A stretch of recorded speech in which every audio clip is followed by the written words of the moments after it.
السلام علیکم ورحمۃ اللہ وبرکاتہ۔ آج ہم بات کریں گے جو نماز قضا ہو جاتی ہے یا جو سنتے رہ جاتی ہیں انسان کی، تو اس کو کیا کیا جائے گا۔ ایک آدمی ہے، سفر کی وجہ سے اس کی ظہر اثر مغرب رہ گئی ہے اور اس کی سنتیں بھی رہ گئی ہیں، تو اس کو کیا کرے گا۔ جیسے ہی اسے موقع ملے گا تو وہ سب سے پہلے اگر تو جماعت میں بھی ٹائم رہتا ہے تو وہ ترتیب سے نماز پڑھے گا، پہلے ظہر پڑھے گا، پھر اثر پڑھے گا، پھر مغرب پڑھے گا۔ تو اگر اس نے مثال کے طور پر وہ ظہر کی جماعت اثر کی جماعت مل گئی ہے تو وہ ظہر کی نیت نہیں کرے گا، کیونکہ ظہر تو آگے ہی قضا ہو چکی ہے۔ اگر اثر بھی اس نے ظہر اثر کے ساتھ ظہر پڑھ لی تو اس سے بھی قضا ہو جائے گی، اثر کا ثواب جاتا رہے گا۔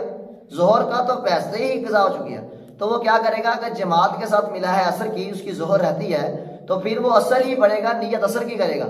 نیت کے اوپر ڈیپینڈ ہے، انما الاعمال بالنیات۔ ظہر کی قضا وہ بعد میں دے گا، لیکن ترتیب شرط ہے، پہلے ظہر، پھر اثر، پھر مغرب، پھر عشاء۔ اگر عشاء کے وقت پچھلی ساری رہتی ہیں 4 کی 4، پہلے فجر، پھر ظہر، پھر اثر، پھر مغرب۔ تو سنتے بھی بہت سارے لوگ ایسے ہیں جو قضا نماز ہو جاتی ہے اور وہ کیا کرتے ہیں جناب، اس کو سنتے چھوڑ دیتے ہیں، فرض پڑھ لیتے ہیں، تو یہ بات اچھی نہیں ہے۔ ایک تو نماز پہلے ہی قضا ہو چکی ہے، ایک آپ نے سنتے بھی چھوڑ دی، تو اجر آپ کو کیا ملے گا۔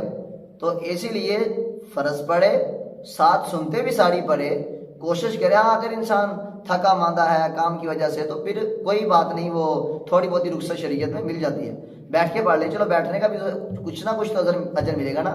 تو اس لیے جو قضا نماز ہے اس کی ترتیب بھی ضروری ہے، اسی ترتیب سے پڑھنا ہے، اور جو سنن ہے وہ بھی ادا کرنی ہے۔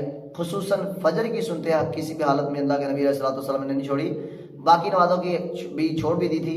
غزوہ خندق پر آپ علیہ الصلوۃ والسلام نے ساری نمازیں ترتیب کے ساتھ لیٹ پڑھی، لیکن اس کی سنت نہیں ادا کی، تو اس لیے یہ تھوڑی بہت رخصت ملتی ہے۔ تو اللہ تعالی ہماری نمازوں کی حفاظت کرنے کی ہمیں توفیق عطا فرمائے۔ جزاکم اللہ خیر۔